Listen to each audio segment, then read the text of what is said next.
Hello, my name is Aidan Jonah. I am the editor-in-chief of the Canada Files. You are about to listen to the next episode of the Canada Files Speakers Series, a Canada Files series launched in December of 2022, where you get to hear from the luminaries of our time about key world events that are influenced by or driven by Canadian foreign policy. Now, please go ahead and enjoy the next interview. Hello, Canada Files viewers. Thank you for taking the time out of the day to watch the first episode of the Canada Files new speaker series. Today, we have a true journalist, a brave war correspondent in the field, live in the action. That is Eva Bartlett. Eva, welcome to the show. Thank you. Thank you for speaking so kindly of me. It's refreshing. No worries, no worries. There are still some people out there, even in Canada, that will stick up for our principles no matter what. Yeah. All right, so I'd like to start with the current situation in Ukraine. What are some of the most latest developments in the conflict? What are some of the critical moments Canadians should know about? Well, I think Canadians don't get enough information about what Ukraine is doing and has been doing to the civilians of the Donbass for over 8 years. So that's what I would like to emphasize. And that's really my realm of knowledge, because just as I'll state this up front, I cannot go to Ukraine. My name is on the Miradvorets kill list. People say it's not a kill list, but people whose name and information are put on there that have been killed, their names are then written off as liquidated, and they have an X through their photo. So for that reason, I'm not afraid to take risks, but I'm also not stupid. And if I were to set foot in Ukraine, probably I would be thrown in jail for the crime of having reported from the Donbass and Crimea, or even perhaps be killed. So that's a risk I'm not going to take, because it's not worth it. There's already corporate media there telling Ukraine's side of the story. So my focus has been on the Donbass, and I'm sure your viewers know this, but if they don't, since the coup d'etat in 2014, the people of the Donbass initially just wanted to be autonomous. They didn't necessarily even want independence. They wanted to avoid what was happening in Kiev. They wanted not the massacre that happened in the Odessa trade union building not to come to them. They wanted the Nazi elements that corporate media reported on until February 2022 to keep far from them. And for that crime, Ukraine started a war on the people of the Donbass. So in the 8 years, when I went to the Donbass again, I went there first in September 2019. When I went there again in March of this year, after going there, I wrote an article and I cited official sources from both the Donetsk and Lugansk People's Republics. And at that time, back in March, just civilians alone, there were over 8,000 civilians killed. And I'm not talking about the Donbass defenders or militia, or however you want to call them. And now, since that time, another 1,000 civilians have been killed. And that's something, we're talking since February, since Russia's, what they call the special military operation commenced in February, over 1,000 civilians have been killed. And I've been going there. I've been going there every month. I staying for a few weeks, coming back here. You'll probably see my dogs pop in at some point. So I love them. They're part of my life. So they're the reason I don't stay permanently in the Donbass. So I go there for a few weeks and I come back. And every time I've been there, Ukraine has been bombing the very center of the city. And there's no military targets there whatsoever. And now snarky types on Twitter will say, but it's a war zone. Donetsk is not a war zone. The periphery areas, where you actually have the two armies battling one another, those are war zones. Donetsk is a city, and Ukraine is deliberately, with NATO weaponry, often attacking residential areas, attacking busy city streets, markets, parks, pedestrian areas. I've seen horrific things in my time there, especially in April, starting in April, I went to a market that had been bombed by Ukraine in the middle of the day, and there were still two dead bodies lying in the market when I went there. I thought they would be gone by then. But basically what happens is, when Ukraine bombs, there's the risk they're going to bomb the same place again. So often people take care of the most important thing, which is evacuating wounded, and then come back later to evacuate the dead, at least in that case. In June, Ukraine was bombing all over the center of Donetsk. I believe it was in June that Ukraine bombed a maternity hospital, the grad missile going through the top floor of it. I went there and I saw the impact crater in the roof of the hospital. Now, corporate media was always screaming about hospitals, but they didn't give a damn about this one. Then in late July, Ukraine started firing petal mines or butterfly mines onto the very center of Donetsk. And if people aren't aware of these mines, they're extremely insidious. They're prohibited. Ukraine signed the Ottawa Treaty. It was supposed to destroy its stock of 6 million mines, but hasn't, clearly.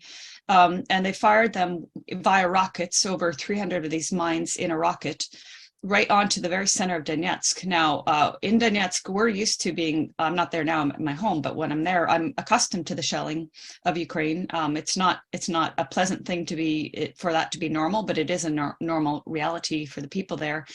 But these mines are a whole different level of insidious, because even if you're looking for them, they're very difficult to see. They're created to blend in with the environment. So even now, Ukraine fired those in late July. Even now, people are still being injured by them. The emergency services went through and collected and destroyed all the mines they could find. But in some areas, for example, maybe areas in the outskirts of the city where maybe they didn't go through all the grass or something, or it could be that a mine blew off a roof or something where it had initially lodged. People are still being injured. When I was in Donetsk last in November, I interviewed a 14-year-old boy. He used to do breakdancing, and it's mixed martial arts, and his foot was blown off, so he'll not be doing that anymore. You know, and he was like, I think it's 84, 85 people have been, civilians have been injured by these mines. So that's kind of the context that I think Canadians should know. In the last number of days, Ukraine has like seriously been bombing the hell out of the city. You see some of the channels I follow on Telegram, it's like a Armageddon kind of scenes. You see pillars of smoke throughout the city. So I guess those are the things I wanted to first drive home. Yeah, that's fine. Okay, so let's talk about where things stand presently in terms of the military conflict. When there was one or two recent withdrawals, basically to protect troops, really had a lot of people saying this was beginning of the end. Obviously, this is not proven to be the case. What do you think? How do you summarize the current military situation up to this point? Well, at first, I would start by really recommending people listen to military analyst Andrei Martyanov. He's based in the States. I can't remember, Seattle maybe, but anyway, he's certainly a military analyst that I respect. Scott Ritter too. I will also just state I'm not a military analyst, so what I can speak to is basically what I've been reading. There are movements. There's key areas. Bakhmut is one. There's areas like Makivka and other areas around Donetsk that are key areas that, if the Donbass and Russian forces, well, they're all Russian forces now, if they can overtake these positions, the ones around Donetsk, that would mean an end to the shelling of the city. But I know the way corporate media has been reporting it is Russia has no more missiles. Russia is losing, but they've been saying that for months, and it's quite clear that Russia is very well stocked. They've brought up their mobilized forces. I think it's 300,000 mobilized soldiers, and from what I understand, we see a lot of reports coming out of Ukrainian soldiers that have either been captured by Russia and Donbass forces or have surrendered. And a lot of times in their testimonies, they're saying, we don't have enough equipment. We're not trained in what we're using. You follow another excellent analyst, Brian Berletic, and he will say, like, yes, we hear often in the media that, such and such country is sending, this amount of whatever munitions or whatever. But it really adds up to not a whole lot. In fact, there was an interview I was listening to yesterday or the day before. Oh, it was on Crosstalk. Andrei Martyanov was talking about it. And so one of the talking points was like 100,000 rounds of something or other. And he was making this point, well, Russian forces are, I forget, 400,000 or 500,000. And so 100,000 rounds really means nothing.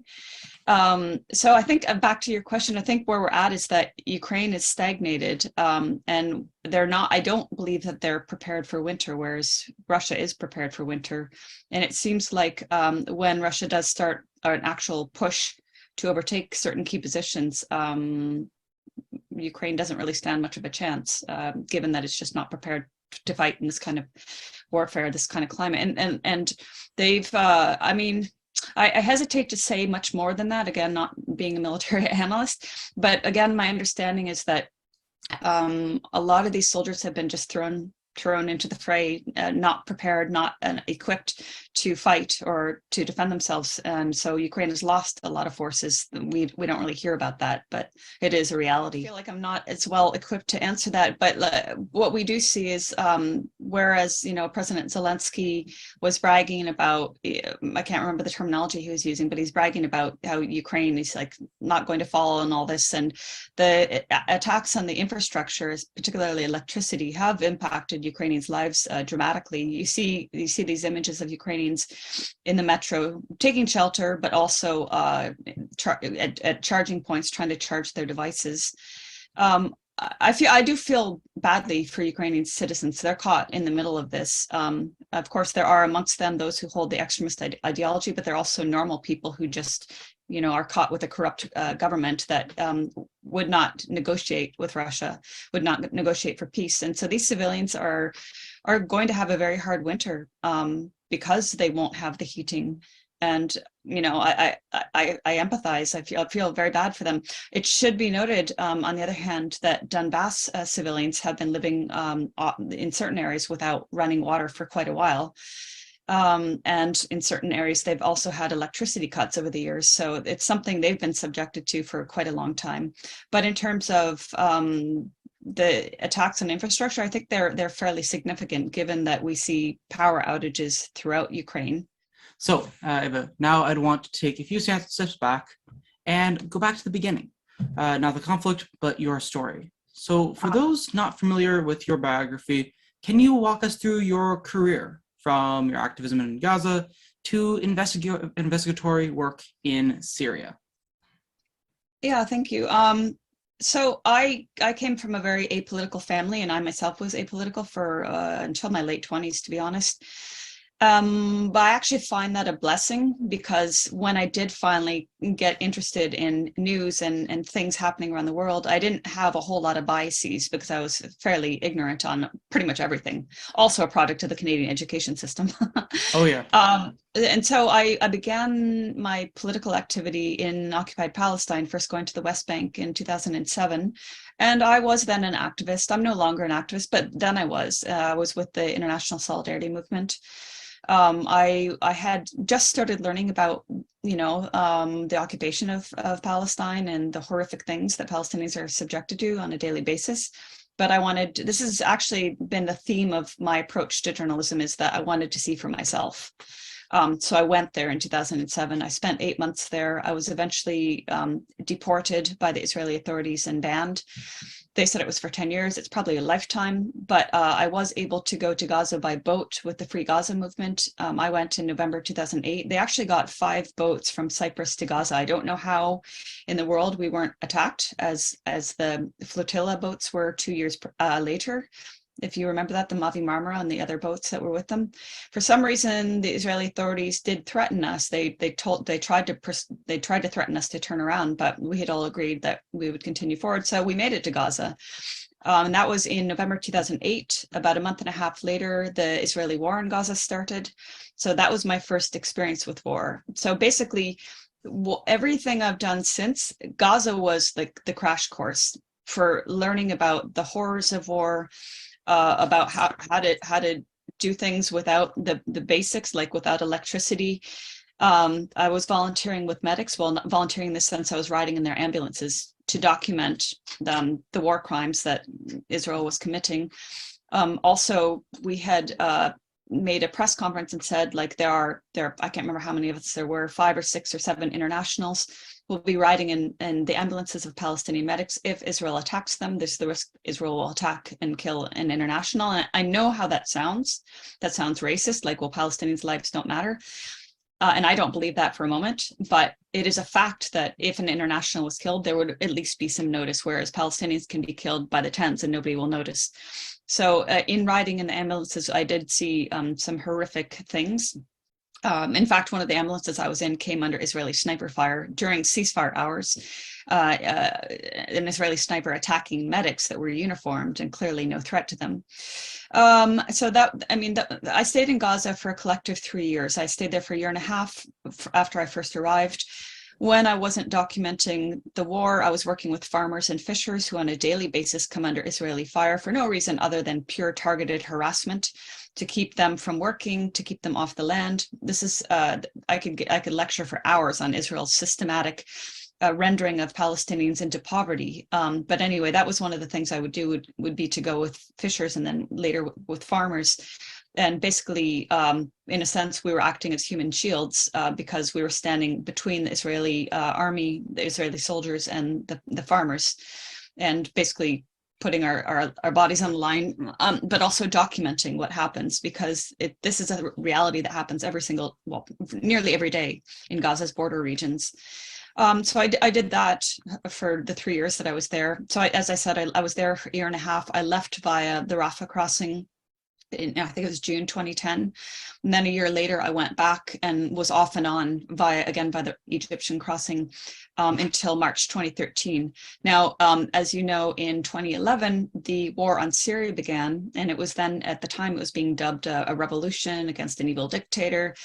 I was following closely, even though I was still in Gaza without electricity for 20 hours a day. That's the life there, because Israel won't allow them to build better power plants, and Israel destroyed their sole one in 2006, I believe it was, and they've only partially rebuilt it. Anyway, so that's another element of Gaza's miserable life. And I say miserable in meaning the circumstances, not the people. But anyway, I was watching closely, as close as possible, and asking sources that I trusted what was really happening in Syria. And I didn't believe from the beginning that it was a revolution. And as it turned out, it wasn't. It was an armed attack on the country using proxies to try to take down the president and install a puppet government. But anyway, in April 2014, I first went to Syria, went with a peace delegation. And then after that delegation was over, I was in Lebanon. So I went to the Syrian embassy and applied for a journalist visa. All the journalists I knew told me, "You're never going to get the visa." I said, "Well, Canada closed the Syrian embassy, so I can't do anything there. So I might as well try here." And even though my name was not at all known at all, I did get the visa. So then that was my first journalistic foray into Syria. And since then, I've gone back, I can't list how many times. I mean, it's about 15 times total, sometimes for a couple of months at a time, sometimes for a couple of weeks. But in doing so, I've been there at key times, and I've seen, I think most importantly, and this ties into all the places I've reported on, is I've seen what's happening on the ground, and then I've seen how corporate-owned legacy media manufacture something that just never happened. Whether it was the chemical attack in Ghouta, in Douma, which I went to a couple of weeks after the alleged attack, or whether when Aleppo was liberated of Al-Qaeda, who are supposed to be our enemies, corporate media was saying Aleppo fell. And if you go to the city now, it's not perfect. I mean, Syria is under sanctions and people are suffering. But when the so-called rebels, Al-Qaeda and Free Syrian Army, that were effectively the same as Al-Qaeda, if you ask any Syrian, and many of them actually transitioned in from FSA to al-Nusra, when they were ruling, people couldn't walk on the streets. The life was hell under their rule. So basically, I've seen again and again and again, corporate media manufacture something that just never happened, or take something and for example, with the case of Donbass, take a building that Ukraine has shelled with like a Tuchka-U missile or some, HIMARS, and then claim that this building is in some Ukrainian city and being shelled by Russia. So it's both been a crash course in reporting from war zones, and also in learning just how you cannot trust Western corporate media on anything, really. Probably not even the weather. For sure.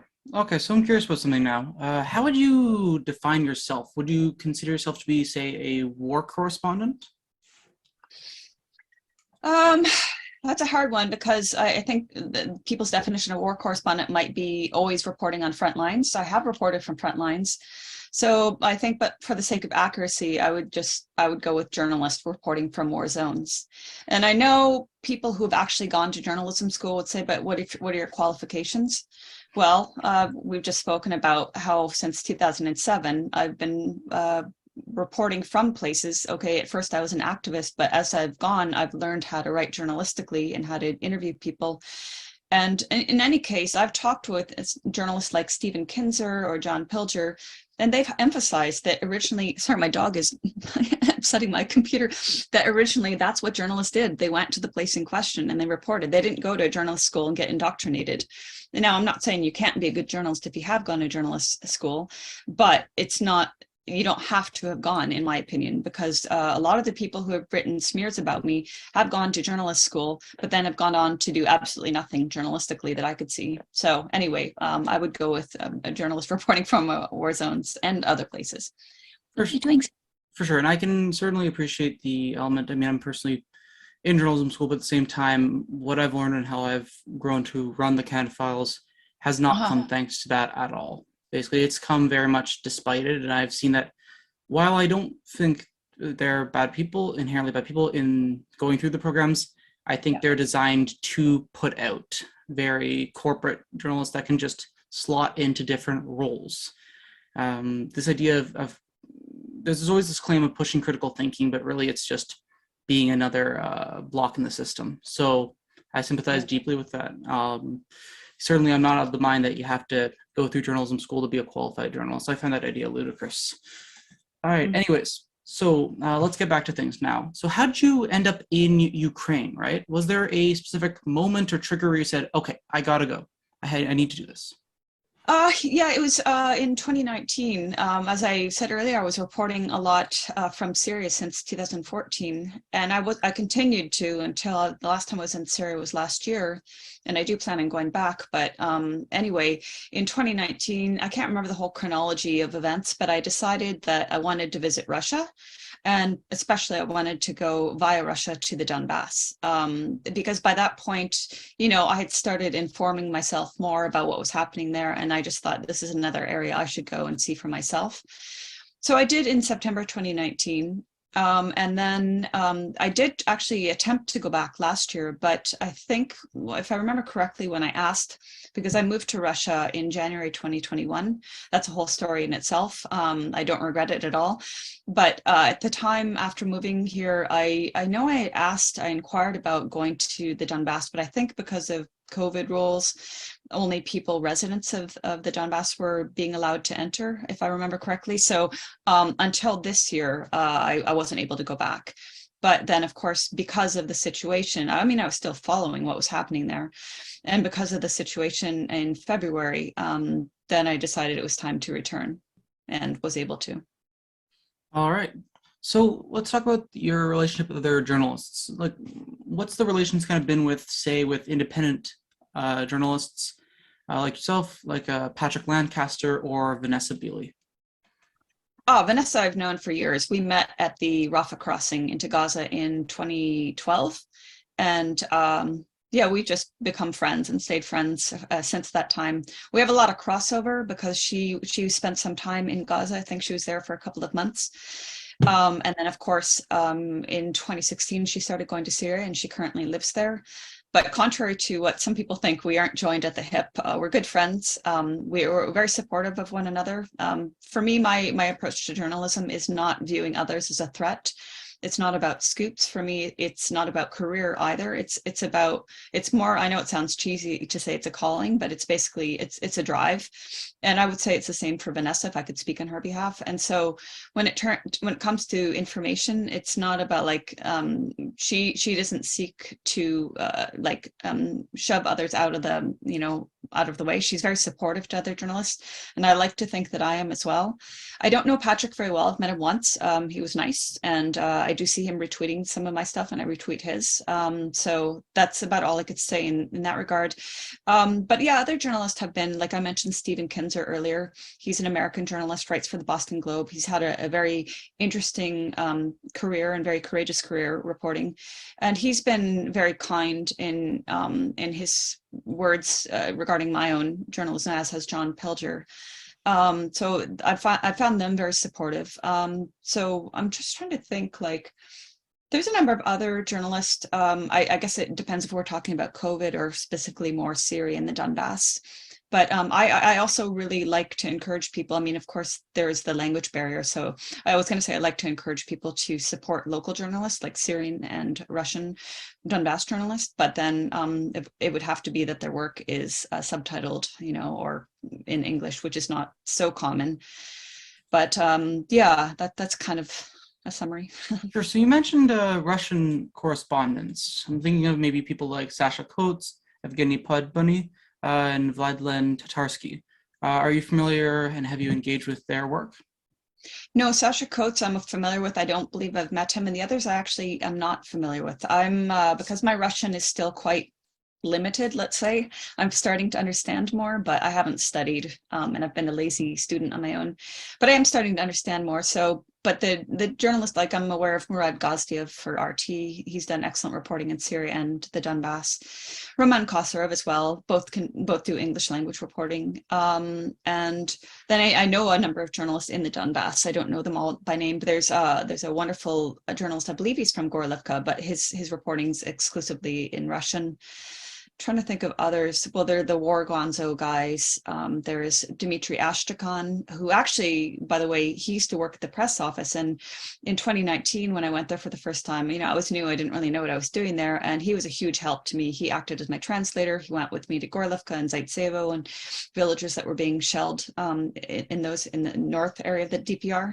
And so he was very supportive. I want to give him a shout out, but he's also a courageous war correspondent.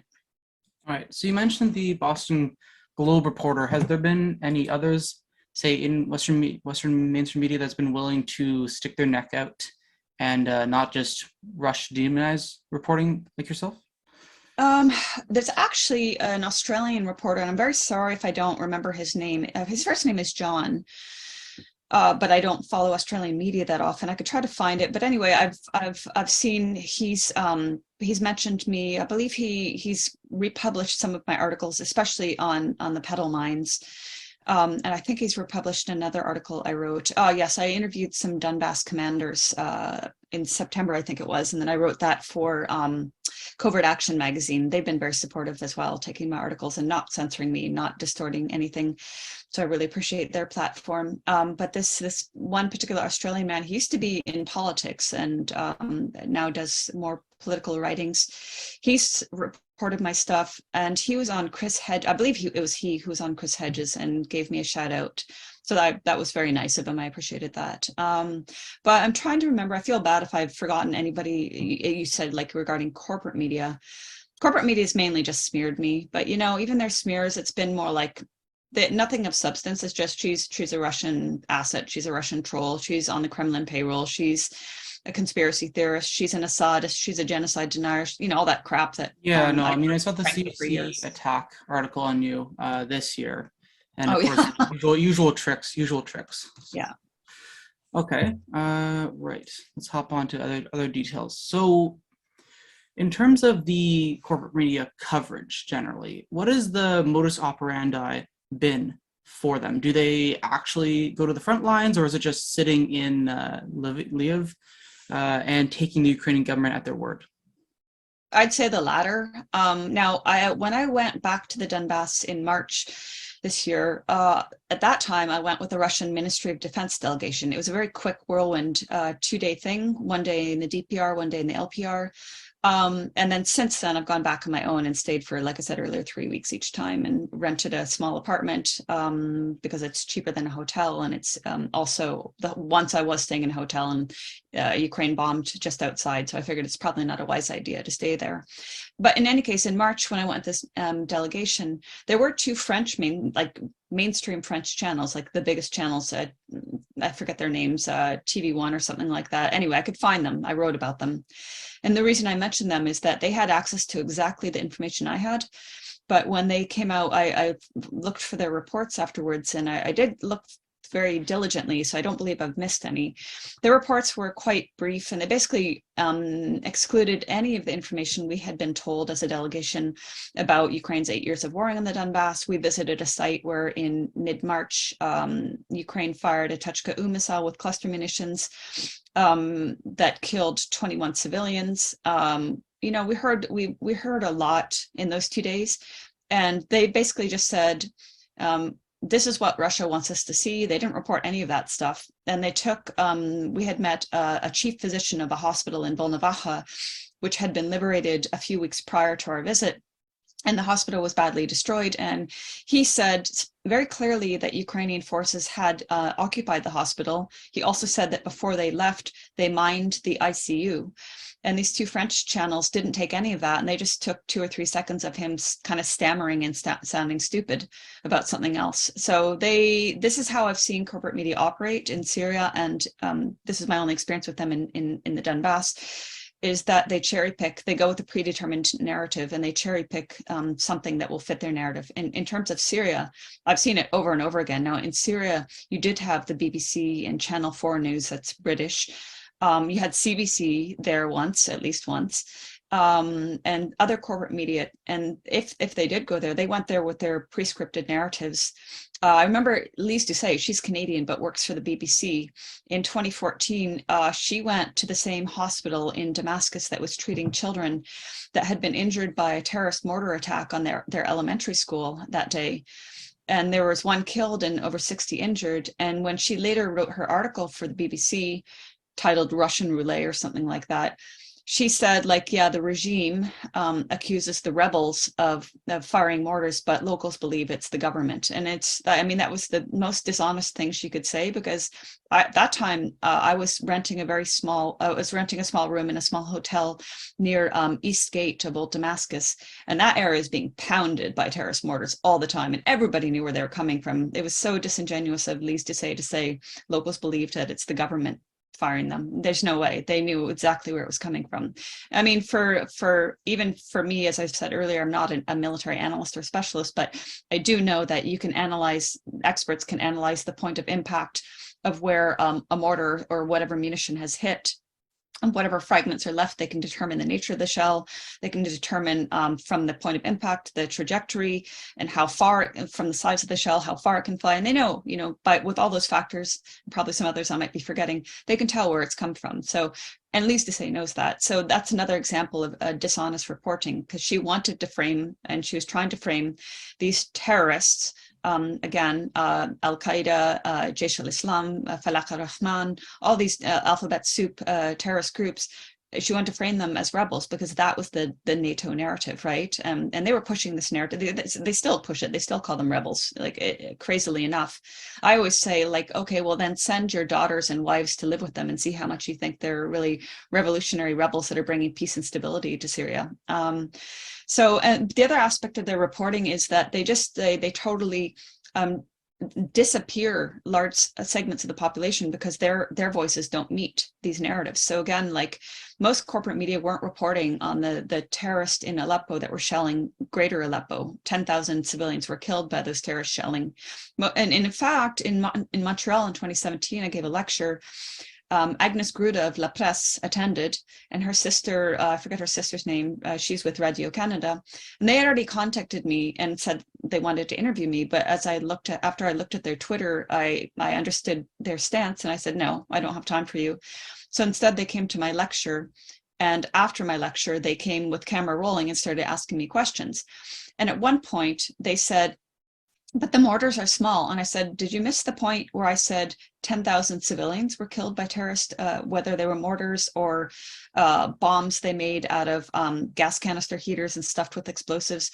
Doesn't matter if it's one mortar and it flies into an apartment, it can kill an entire family. But this is the kind of disgusting approach they have. Okay, the 10,000 civilians don't matter because they weren't killed with large bombs, they were killed with mortars or whatever. So yeah, their approach is to cherry pick, to disappear the population that doesn't fit their narrative, and then of course to smear those of us who counter the narrative. Yeah, no, I mean, it's a very much two disturbing categories of erasure. You have the mainstream erasure of the lives flat out, and then you have the people that will, talk about concern for the lives, but then say if you have a government protecting them and taking definitive action to defend them, they'll still say, oh, but the government is bad, even though we don't support the rebels. You have those two really disturbing elements, and obviously one has even worse effect, but I think both are quite damaging inherently. So I want to get back onto some dishonest coverage. Look at, say, Bucha and Izium. there's been claims of Ukrainian officials organizing what can be best described as a carefully operated tour of these places for Western journalists to get the right spin. Do you have any insight into how this is planned and operated? How it's planned? No, I think what I could say is that I've seen this in Syria as well, where there's a massacre that is attributed to the Syrian government. It's really been done by one of the terrorist factions. And then lo and behold, there's some Western journalists on hand ready to photograph or document the massacre. And in fact, there's one great example. There's a Syrian journalist, Rafik Lutuf. He did a documentary, and Vanessa Bailey, my colleague and friend Vanessa Bailey, contributed to that documentary in research and narration. And basically he was talking about an incident, I think it was in 2012, when a number of Western journalists were gathered in the Syrian city of Homs, ready to film something, a provocation that was going to be staged. And they staged it, and I forget all the details. I believe they lit a combination of gasoline and tires on fire, something to create the illusion that there had been a large airstrike. And then they started their, yelling and filming from different camera angles, but all the main media were there. It's a fascinating movie. I don't know if it's uploaded on YouTube yet. I think it might be on Vanessa's channel. It's called The Veto, but that's one example. There are many examples of the media having done this in Syria.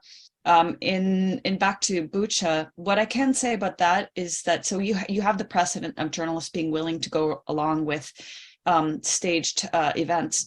In Bucha, we know that the Russians pulled out. I forget the dates now, but we know that after Ukraine was in Bucha, you had the mayor, I believe it was, saying like everything's great, posting his happy selfie video. No word whatsoever of all these bodies in the street, which is just illogical. I mean, if it had actually been Russia who had killed all those people, of course the mayor would have capitalized on that and been screaming about it from the start. But it was several days later, after Russia had withdrawn from that area, where then they started talking about this, all these bodies. So there's that. There's a French man named Adrien Bouquet. I think his story was he went there. He was, I believe, giving like first aid or something like that. Anyway, he went there and he saw the bodies. I wish I could say more. It's one of those things where I'm aware of the basics of his story, but not all of it. But he basically has called it out as a hoax that he's seen himself, and he's now doing work in the Donbass instead, because he's seen what's happening is, clearly not what he thought was happening. I think he initially probably wanted to defend Ukraine and the Ukrainian people, and then he has learned since that time the reality of what was happening there. Izium, I don't know that much about. Again, I mean, I know Russia pulled out, but as you mentioned, there have been some strategic moves where Russia has retreated its forces, deciding it's better to protect the forces rather than lose a lot of forces to keep a territory it doesn't necessarily need. The downside with that is, of course, the civilians that remain there that weren't evacuated, although the efforts were made to evacuate them. Ukraine has tortured and killed many of these people because they have been seen as Russian sympathizers or whatever what their terms are. All right. Okay, so for those not familiar with Eva's work, her reporting has made her a target. Eva's name features on a Ukrainian kill list that she mentioned at the start of this interview that carries the devious name of quote-unquote peacemaker. Eva, as also mentioned, has been the target of Canadian state media hit pieces. So let's talk about this database, right? Who actually runs it and who tends to be targeted? I know there's some really egregious cases, even of some children being on there. Can you speak to that? Yeah, there's like 327 children on there. I think the youngest was put on there when she was 9 or 10 years old, which is just disgusting. She's now 14-year-old girl from Lugansk, Fina. She's been very outspoken about being put on this kill list, which is, courageous of her, considering she's just a child. But who is put on there are anybody that Ukraine in some capacity deems a threat to the state. So imagine a 10-year-old girl being deemed a threat to the state of Ukraine. What in the world could she possibly have done other than be from the Donbass? Because I believe most, if not all, of the children who are on the list are from the Donbass.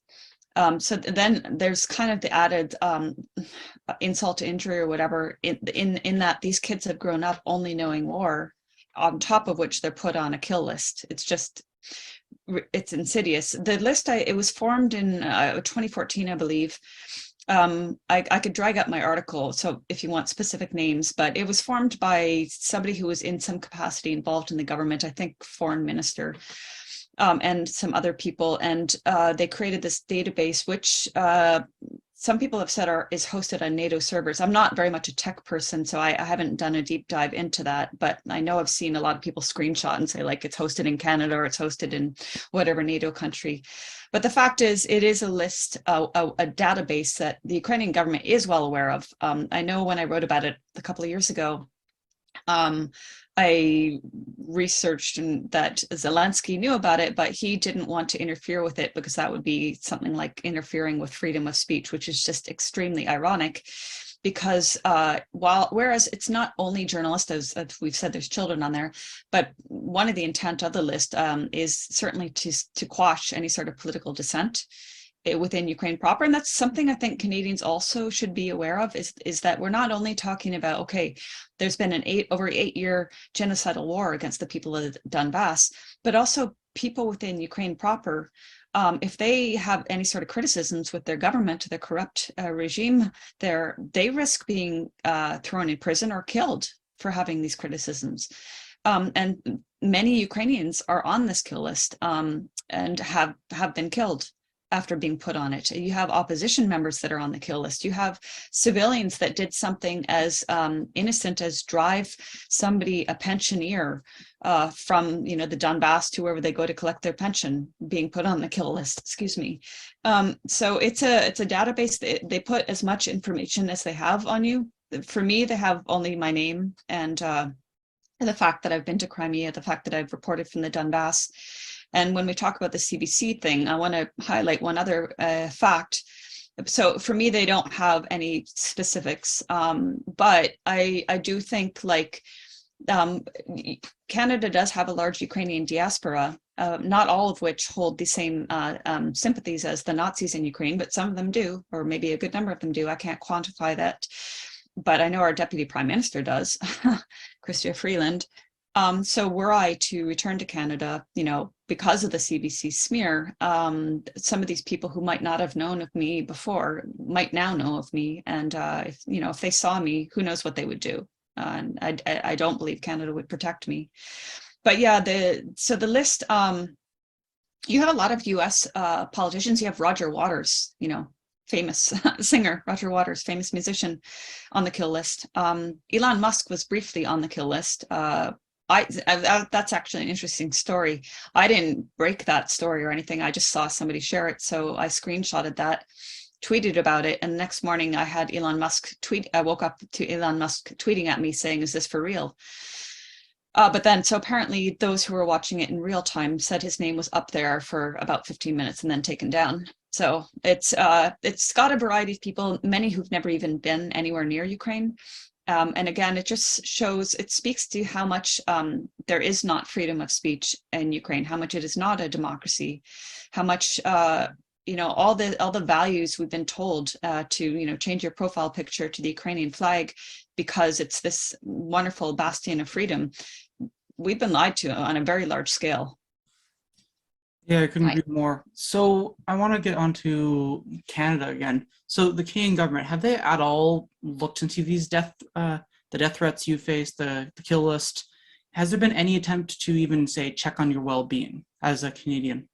No. Now, granted, I haven't reached out to them, but that's because I'm cynical. I know, for example, one reason I'm cynical, well, many reasons I'm cynical, because the Canadian government has literally been funding and training Nazis in Ukraine. And we have, even Ottawa Citizen, other fairly mainstream papers, Globe and Mail, have reported on things like this. It's usually like a, oopsie, we didn't know we were training them, but clearly they did. So that's one reason I'm cynical. Like if I reach out to the government that's literally training and arming the people that are killing the people that I'm reporting on, I don't think the Canadian government is going to care about my well-being. Another reason I'm cynical is that I think it was 2010 in Gaza, during one of these times I was with farmers, Palestinian farmers. unarmed, and the areas that they work in, Israel has razed with bulldozers. So there's no trees there. There's nothing really to obstruct the view. So anyway, Israel can see very clearly, the Israeli soldiers can see very clearly who they're shooting at. So there was one of many occasions where we were under fire. This occasion, it was over 40 minutes. And somebody from the media activist office contacted our different representatives. So a woman named Heather from a Canadian office in Tel Aviv called me on my phone. And when she learned it was Israelis, not Palestinians firing at me, she said, "We can't help you." And then her superior, Jordy Elms, called me and said, "You should know that Israel has its prerogative for its security measures." And I said, "Israel is firing on an unarmed Canadian and unarmed internationals and unarmed Palestinians." And he basically shrugged and said, whatever. So that's another reason I'm cynical. But I will say Maverick Media interviewed me. And this ties into the CBC smear. They interviewed me and they were very concerned. And they said, "Eva, we're going to raise this issue. We're going to contact corporate media, and we're going to ask them to, be concerned about this issue." And I did follow up with them. They did contact CBC. Anyway, about a week or so after the interview with Maverick, CBC, a producer there, emailed me saying they were interested in writing about me. And they wanted to write about my participation in a tribunal in Moscow on Ukraine's war crimes. I have been smeared by Western corporate media relentlessly since 2016. So I know at this point, there's no point in engaging with them. They'll just take anything I say out of context. Usually I just screenshot and share their emails and make fun of them because I have no respect for them whatsoever. So my point being that CBC was contacted about the kill list. Instead of emailing me or trying to contact me to say like, "Hey, you're a Canadian journalist and you're on what is effectively a kill list, if not a list to at least a threat list," they didn't do any of that. But they did draw from the kill list entry on me, which has been updated since it was created in 2019. My entry, was created in 2019. Initially, it was about my reporting from the Donbass and Crimea. This time, it's updated to include my participation in this tribunal. But that tribunal was in March. It was March 11th, and the kill list entry has it in April, and so does CBC. So I'm that's why I'm certain that CBC got their information from the kill list, because Maverick Media told them about my name being later, and then they have misinformation, the date being the misinformation that they include in their dramatic smear with scary music on me. Yeah, Canadian media, the whole state media, especially generally the media atmosphere in this country is remarkably awful. Yeah. But yeah, okay. So do you ever think basically it would be safe enough for you to return to Canada even for a time? At this point, I don't. Actually, another journalist contacted me last week to say, now, again, I don't remember. I think it's one of these ridiculous acronyms like the Institute for Study of War or something like that. Anyway, they're making a list of how do they term us? It's not just like, it's like enemy combatants or something. So I'm almost certainly going to be included on this list. And enemy combatants, like, that has a pretty serious weight to it. I've never held a gun in my life, unless you count a BB gun. And if I'm listed as an enemy combatant, which is just absurd, I'm a journalist. And in fact, if you look at most of my journalism, it's not even like the one time I interviewed the commanders this year, and one time I interviewed soldiers in 2019, but most of my journalism is interviewing civilians. So, dubbing me as an enemy combatant is just ludicrous. But in doing so, that could set the stage for throwing me in prison, who knows what. So at this point, I don't feel it's safe for me to come back. I like my life here. I like my dogs, and I don't want to be torn apart from them. I'd love to come back. I haven't seen my mom since 2020, and she's, older, and she can't come here. But at the same time, if I go back, our government is so corrupt. I don't know, you could probably tell me a little bit maybe about some of these laws they keep trying to pass that would basically shut down people like us who counter their narrative, whether it's on COVID or wars abroad. I know there's like Bill C 31 or something they keep trying to pass, which would basically give them the right to shut down websites or something like that, if I understood correctly. Yeah, I think it was Bill C-11. I'm pretty sure that there's rights to regulate sites more. I mean, the activities of the Canadian Heritage Ministry are very insidious and dangerous. There's something, CANFLs and myself personally is working on around them. Generally, the idea is promote Canadian content. That's what they talk about, but obviously they do really a lot more than that, more cynical stuff than that in reality. Especially the potential to term you as an enemy combatant is really remarkable. It's really dangerous. I mean, it reminds me back in May of 2021 when you had that Belarusian Roman Protasevich, who was running a prominent opposition channel. The story with him is that he was with Azov during the basically early years after the Maidan coup. And actually, I did some digging and I found that he was with Azov while they had begun to be trained by the Canadian Armed Forces as part of Operation Unifier, right? So you have this Canadian trained neo-Nazi who's passing off as a journalist, but he actually did do some fighting, at minimum some fighting there. So he was a legitimate enemy combatant. And of course, you had the Canadian state and media having a whole meltdown when he got arrested. But then you have yourself, who's never fought, and you've actually just focused on reporting. But they have the nerve to call you an enemy combatant. It's really a whole mess, and it just speaks to the state of our really, really atrocious government. Getting onto this, so you have a lot of pressure on you, right? So how do you handle it, right? Because obviously you're someone who's quite firm, you're not going to back down under pressure, but like, how do you keep yourself driving on for it no matter what? First of all, I don't, I might have said earlier, like I don't pretend to be an expert or have all the information on everything. I'm just doing what I can to share, the voices I think need to be heard. And that's always been my approach. And because I believe they do need to be heard, and because I know I'm not distorting anything, I'm not taking anything out of context, I'm not cherry picking, my conscience is clean. At the same time, I see just endlessly how the media keeps inverting reality. And it makes me furious. I'm sure you've experienced that as well, seeing how the media has just outright lied about whether it's, again, something related to COVID, or you've also done research, it seems quite a bit of research on Ukraine. And then when you see just how it's depicted in a different manner, it's infuriating. I cannot stand hypocrisy. That's one of my driving factors, is I can't stand hypocrisy. And I don't know, I guess I've always had a compulsion to kind of stand with the underdog. Also, it's I don't know how to explain it, but like so Palestine was my first introduction to people living just endless injustices.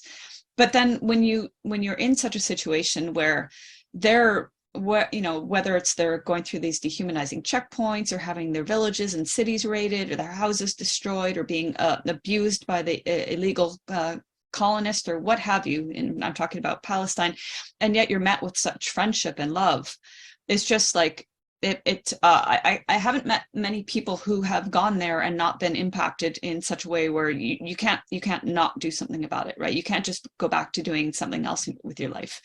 I think most people who have that kind of experience, it impacts on a very deep level. And so at this point, I mean, I'm here now, and Ukraine has been bombing the hell out of Donetsk the last few days, and it pains me not to be there. I wish I was there instead of here in my comfortable existence. But I have to balance it out. I have to come here. I have to also, I take the time when I'm here to do my writing, to go through my notes, to subtitle my videos, because I do everything on my own. So I do need this relative quiet time, but at the same time, I wish I was there. I know that sounds very strange, but it's just, it feels wrong to not be there, is what I say. So I guess back to your question, it's like, it's become a kind of driving force within me. I don't really know how to turn it off. I do things like, I do take time here and go for a lot of walks with my dogs, do things for my own mental health. I do a lot of writing. I do write about my thoughts and my emotions. I have friends I can talk to if I really need to get through something, because although I've since, I guess the first time I really saw dead bodies was in Gaza. And I've seen, unfortunately, a lot of dead and maimed bodies. But it doesn't get easier, you know, you compartmentalize at the time, but it's still very traumatizing to see it. And then I think what makes it worse is that you see the trolling online. And I know it's meant to get under your skin. I don't care if people call me names, but the trolling, you know, when people are like, oh, that's not a dead body, I saw the arm move, or something like, or that's fake blood. It's like, no, it's very much real. I saw the dead body, I smelt the dead body, I saw the parts of the body lying in the street, you know. And the ironic thing is when they say things like that, usually there have been cases where there have been hoaxes, where there have been staged incidents where you know, people have been made up with fake blood, and it's usually on the side of the aggressor, you know, whether it's in Syria and the areas occupied by terrorists, or some of these hoaxes by Ukraine. I know Bucha, they were very much real civilians that were killed, but I know there have been a lot of hoaxes as well, like meant to be victims of Russian aggression, and it hasn't been a real thing. I'm not saying nobody has died from the fighting. That's, of course, would not be sensible. But anyway, that's a long-winded answer to your question. I appreciate it. We certainly appreciate the detail. So I want to get back into the big picture a bit more. So what are the parallels you can draw between the other conflicts you covered, perhaps the dirty war in Syria, and the current armed conflict in Ukraine? I think the most striking parallels are that the West has created the conditions for the conflict. So in Ukraine, you know, the West creating the coup in 2014, and, you know, creating all this chaos, frankly, within Ukraine, even before Russia began its special military operation, enabling these Nazis to exist and to grow, funding them and arming them and training them. And they did the same in Syria, you know. Yeah, in Syria there was mood for political changes, not for the overthrow of Bashar al-Assad, but for political changes within the government. Syrians have totally legitimate, they had and they still have things they want to change, but they didn't, in my experience, and you know, I do speak colloquial Arabic and I've traveled extensively around the country, they didn't want Assad gone. Some did, but the majority did not. They just wanted certain changes. And corruption is a thing there. Well, corruption is a thing everywhere, isn't it? Even in Canada. So there were changes that people wanted to happen, but then the West and the West has been trying to overthrow the Syrian government for decades. They exploited these changes, and then, of course, just as in Ukraine, the collective West has funded and armed what they dubbed rebels in Syria. So they created the conditions for there to be war. And then the other parallel is they vilify those who are actually fighting Al-Qaeda or ISIS, that being Syria, Russia, Hezbollah, and the regional allies, and that they're vilified, even though they're the ones that are actually fighting Al-Qaeda. I mean, how many times did ISIS, like, for example, when ISIS took Palmyra, they crossed over open desert and the US-led coalition did nothing to stop them, you know, with all their technology. They enabled it to happen. So that's another parallels. Enabling, fomenting the terrorism or the Nazis, enabling them to commit their massacres, not condemning them, instead vilifying the people that are actually trying to bring peace and stability. In fact, Russia, before this year, wasn't involved in the conflict. It kept telling Ukraine to sit at the negotiating table to adhere to the Minsk Accords, excuse me. And it was Ukraine and the collective West that were supposed to be pushing the Accords that did not adhere to them. So there's that. Jump in quickly there. It's important for people to know that former President Poroshenko this year, I believe it was in June, actually said that Ukraine never had any intent to follow the Minsk Accords. And I think that's really important for people to understand. There's this idea that Russia just invaded for the fun of it, which is utterly insane. If you look at the diplomatic efforts they've made, the two Minsk agreements, Russia really has wanted basically is simply a neutral, peaceful Ukraine that can just basically be democratic in a serious way, unlike what it's been since the Maidan coup. So that's just important context for people. Yeah, absolutely. Thank you for adding that. It's so true. And I know the Western media pushes the narrative, oh, well, if Russia hadn't invaded in 2014, they didn't invade in 2014. There were no Russian troops there. There might have been individual Russians who went there to volunteer. That's different than sending an army there. And in fact, you know, in the referendum in September of this year, I went around to various areas of Donetsk. I went to Gorlovka. I went back to Mariupol, and everybody I spoke with, of course, you know, via a translator, although I'm starting to understand more, they were all saying like, we've wanted this since 2014. We wanted to be with Russia since 2014, and that just underscores very much not that Russia turned their back on them, but that Russia was pushing a diplomatic solution for them. For sure. And also, by the way, in terms of this idea around Russia, around the individual, say, Russians coming into the Donbass region to fight against the Ukrainian Maidan regime, I would reference back to the civil war in Spain and the anti-fascist fight against Franco. There's a Mackenzie Papineau battalion in the mid-30s.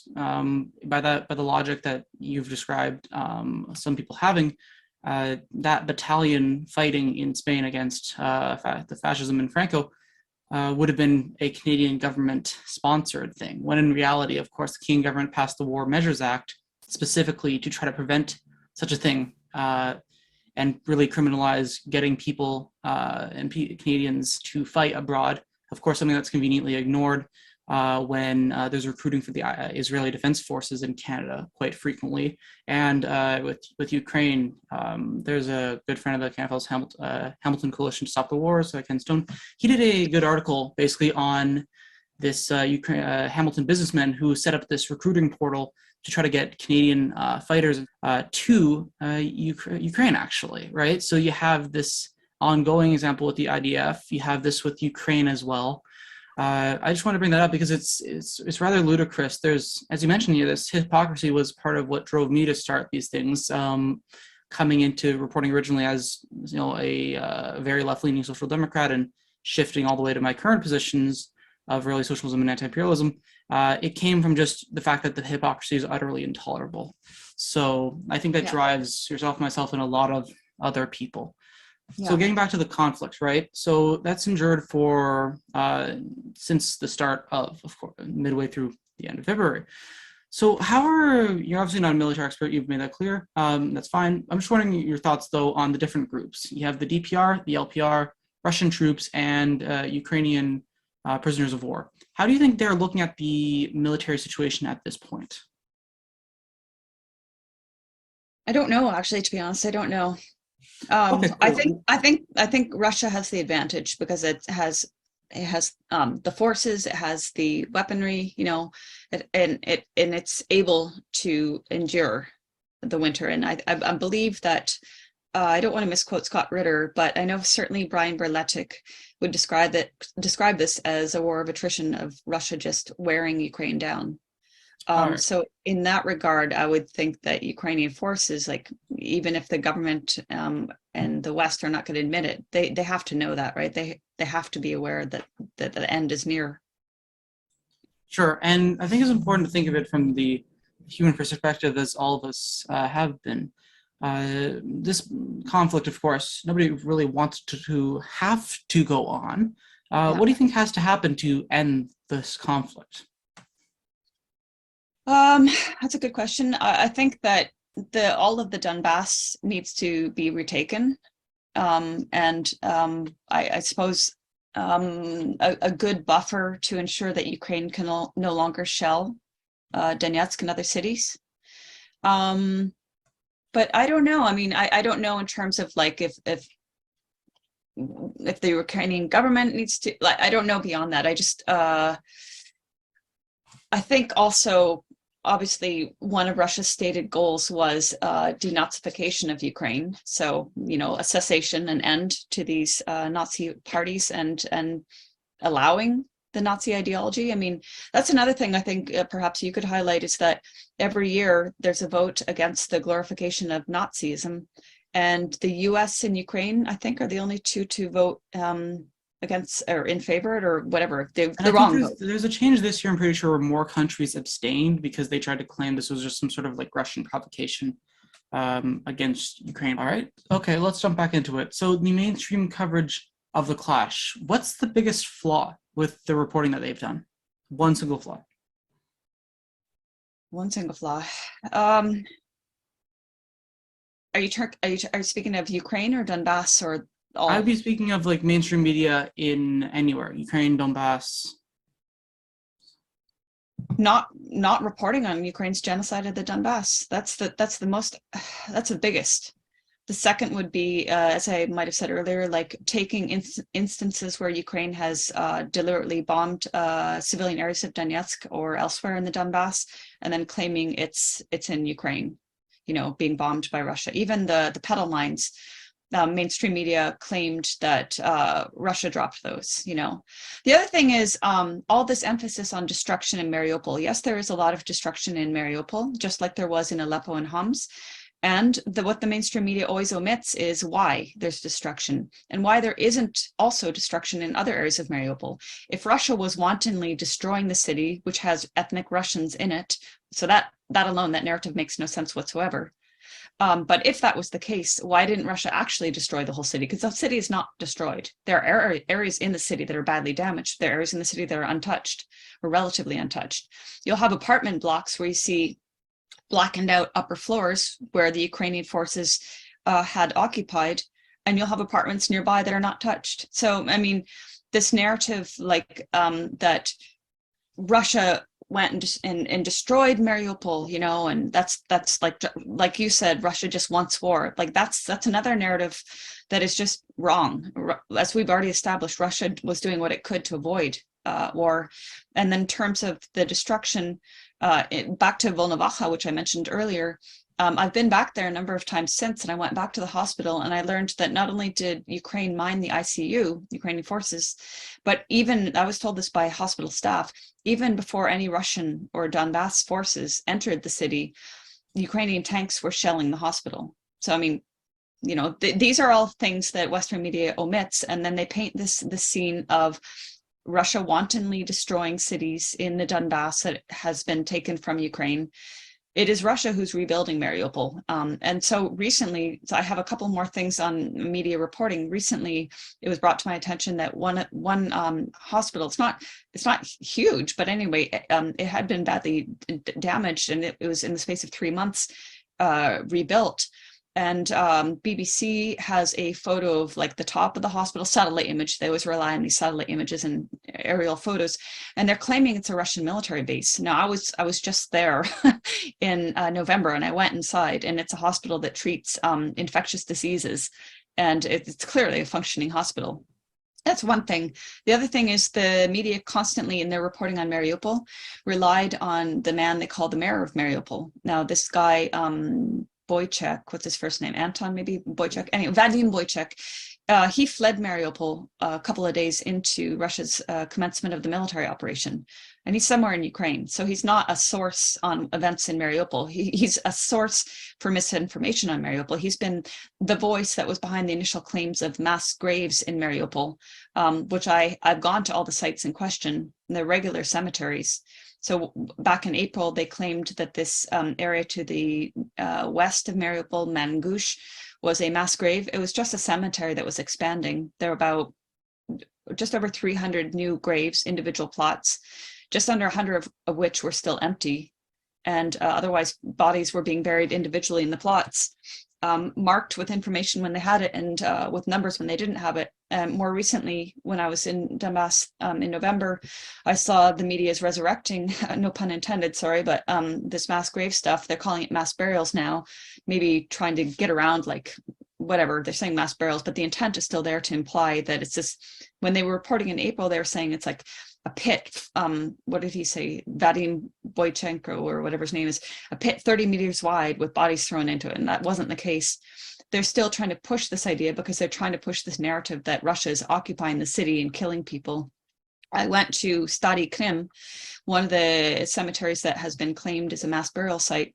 It's apparently one of Europe's largest cemeteries. You could see clearly it's an existing cemetery with a church. And there were new graves, yes, but there are also graves from 2021 and before. And I saw a man was about to be buried there. He was an older man. Clearly he died of age or disease or whatever.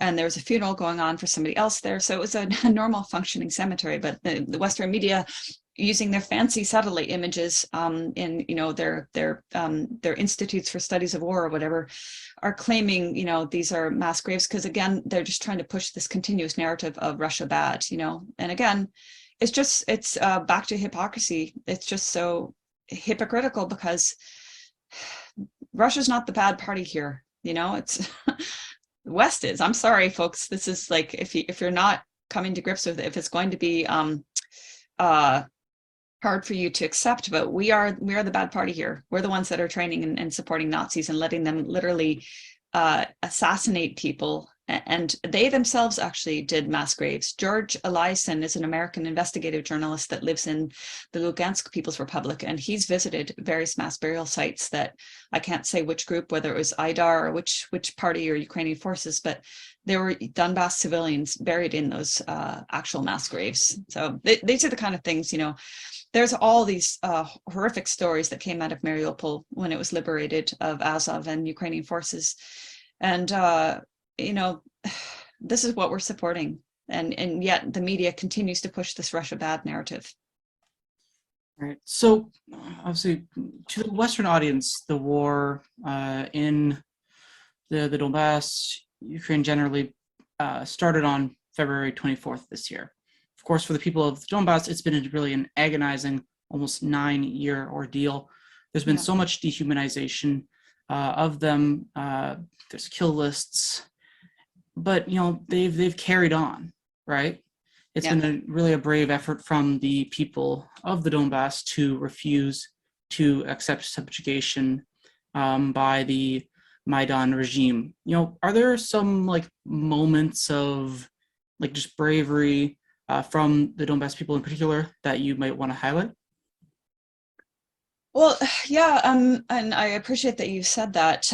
Just the fact that, every time after there's a bombing, I mentioned earlier that there is the risk that Ukraine will strike a second or even a third time, as I learned, which is an American and Israeli tactic as well.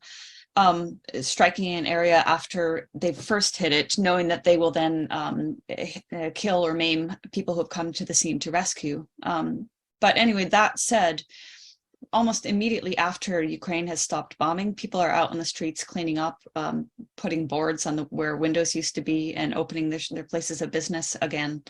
It's pretty remarkable. There's a young woman, a waitress in one of the cafes. So there's this lovely pedestrian area in the very center of the city on Pushkin Boulevard, and it has cafes, restaurants, playgrounds, and this area has been shelled by Ukraine many times, including when I was there in August, and when Ukraine shelled then, that was when they shelled also right outside the hotel I was staying in, killing a woman on the sidewalk there, blowing the windows of the hotel in. And if I hadn't stepped out of the lobby about 30 seconds prior, I would have been lacerated with glass. But they also shelled on this Pushkin Boulevard, killing an 11-year-old ballerina who was due to go to Russia to study a couple of weeks after that, and killing her grandmother and her ballet teacher.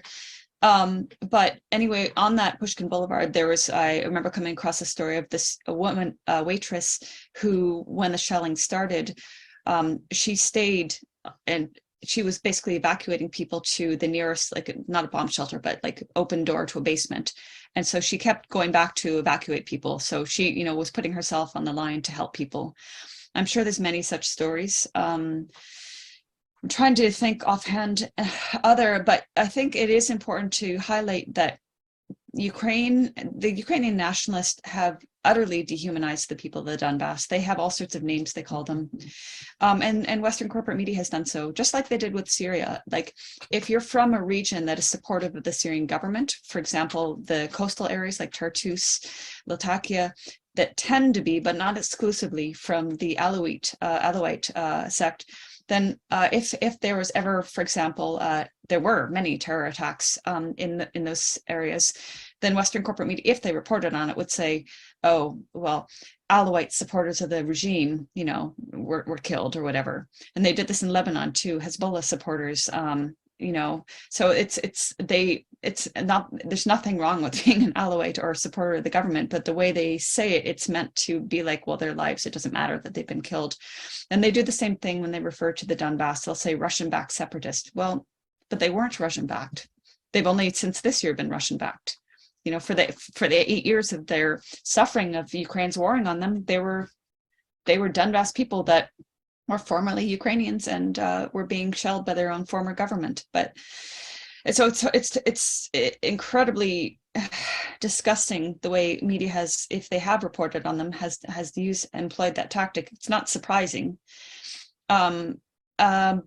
And then when I, some of the soldiers that I have spoken with, most of them were like miners or truck drivers or something, and they took up arms to defend themselves. So the fact that they have gone from not having a military background to standing against a NATO trained army is pretty incredible, actually. Yeah, there's some true resilience there. There's a lot of this, obviously, as we've talked about, so much disinformation and smears spread against the people of Donbass. It's been disappointing to watch a lot of the Canadian left focus more on respectability than the core elements of, the humanization and opposing that dehumanization, imposing Western imperialism. The respectability idea is a huge crisis, and hopefully that can be broken down over time. But, if that's going to happen, it's going to be thanks to on-the-ground reporting from critical, intrepid reporters like yourself. There's other people like Alina Lipp, of course, who's being prosecuted by the German government for daring to report the truth on what's happening in the Donbass. I think of someone like Wyatt Reed, who was nearly killed in that hotel bombing. There's a price to be paid for it, but I think that fight, there's an information war going on. Canfields, we're trying to do our part from Canada, but if it wasn't for intrepid people on the ground who are taking risks for their lives, we would struggle to get the quality of the information that we can. There's a war to win. There's minds to convince, and the people of Donbass, the struggle that they face needs to be recognized, and they really do need to be humanized. So thank you. And I just want to add, like when in February, when Russia began its special military operation, I did see, I'm not going to name them, but I did see kind of known anti-war figures or leftist or however they define themselves, anti-imperialists, saying, I'm against all war. But, and it's fine. It's great for you to say that from your lofty, comfortable position where you're not being bombed. But the people of the Donbass are not pro-war. They just didn't have a choice, And so, it's a shame that it's come to this point where Russia had to take the actions it's taking. Plus, I would encourage people, if they haven't read Jacques Baud, he's a Swiss intelligence officer, and he's written a number of good articles describing the lead up to Russia taking this action and describing the intensification of Ukraine's shelling on the Donbass and the threat that Russia itself faced, So nobody likes war. I hate seeing the dead bodies. I wish I could just be reporting on cultural things, but it's a fact that, it came to the point where Russia had to take some sort of action. I think it's extremely back to hypocritical of somebody to say, like, yeah, well, you should just sit and negotiate with people who, as you pointed out, had no intention to adhere to any negotiated accords that they had agreed upon.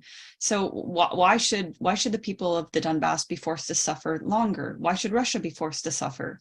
Because we're supposed to sit with a bunch of liars and hypocrites that won't keep their word. So I think I don't know. People have to. Yes, war is ugly. None of us likes it except those who are profiting from it. But it's also demeaning and insulting to the people who are being warred upon for some of these people to take this stance like, oh, well, I'm against all wars, Yeah, for sure. And I think there's also a really problematic narrative of NATO being strong as ever thanks to this, that NATO was weakening, that Russia's military intervention has revived NATO, completely buying into NATO propaganda in terms of the mainstream media, this utter sense of panic. If basically there's able to be a solution, Ukraine becomes a peaceful, neutral nation, that is incredibly destabilizing and weakening to NATO. I think there's this crisis of people wanting to run away from the problems, thinking that they'll just disappear, and they're not going to. As you've seen on the ground, human lives, people pay for it with their lives when the Western left doesn't do anything substantial to weaken the imperialism of their governments. So anyways, speaking of your crucial work, of course, you're an independent journalist, just like ourselves at the Canada Files. So how do you fund yourself, and what can our viewers do to support the work that you are doing? Well, thank you. Well, it's kind of difficult now because I do live in Russia and we are under sanctions. So my primary form of means of supporting me was via my PayPal, my Patreon via PayPal. It looks like I'm going to have to start getting into crypto, or that stuff is just a different world to me. But because right now, if I want to access my funds, I can't. So people have kindly, donated to my PayPal, to my Patreon, but I simply can't access those funds unless I send it to somebody who, who comes here and brings them with me, which a couple of friends have done. So I guess for the moment, PayPal is my only solution. I will try to make a shift to another platform. Most of all, for me, most important right now, given that I can't access my funds, is for people to share my articles or my videos as widely as possible. That would be a big help, and not just mine, of course, but anybody who's speaking honestly, about what's happening here, to counter the narrative, because we know with all the algorithms on Twitter and Facebook and all that stuff, it is very difficult to get content out there, or just by virtue of me being dubbed a Kremlin propagandist or whatever. I don't care what people say about me. The irony is, these people who say these things to discredit my character, if tomorrow Russia Today, which I contribute op-eds to, was to say, Eva, we don't want you anymore, I'd be like, all right, fine. I just go back to my blog. I'll still say exactly the same thing. Yeah, and so you mentioned Twitter, Facebook, obviously Telegram. You have a Telegram channel. Do you have Instagram? I do. It's kind of ridiculous. It's Eva and puppies, but I do post some political stuff there. Well, a lot of political stuff there. It's not very big. I only started it maybe last year. I would say Telegram is where I'm most active. I can send you that. It's Reality Theories, Eva K. Bartlett. Sure. And your website, what's the name of that? It's ingaza.wordpress.com. Okay, terrific. Yeah, I'm going to morph over to a proper website, but I've been saying that for years, so we'll see when that happens. All right, Eva. Well, thank you for taking the time to speak with the Canada Files. That was Eva Bartlett, intrepid journalist, on the ground, a reporter, truly a critical voice in times of a really brutal NATO war on Russia. Thanks, everyone, for watching this. Go check out Eva's social media. Consider supporting her work one day if you can. That's all, folks. Have a great day. Hello, folks. Thanks for listening to this episode of the Canada Files Speakers Series, featuring Eva Bartlett, intrepid journalist and war correspondent. If you enjoyed this kind of content, don't worry, there'll be more of the Speakers Series coming along down the line. And if you want to keep a constant eye on this content, well, you can subscribe to the Canada Files YouTube channel. You can click on that notification bell, give this video a like, and drop a comment in there while you're at it. Obviously, if you appreciate the kind of Canada Files content, and if you're interested in coverage of Canadian foreign policy, well, you should be considering checking out our launch video for our fundraising campaign, where we make the pitch for why you should consider becoming a monthly donor to the Canada Files. You'll see that video in one of the corners. Now give that a watch if you have some time. Thank you for watching this all the way to the end if you've gotten here, and have a terrific day.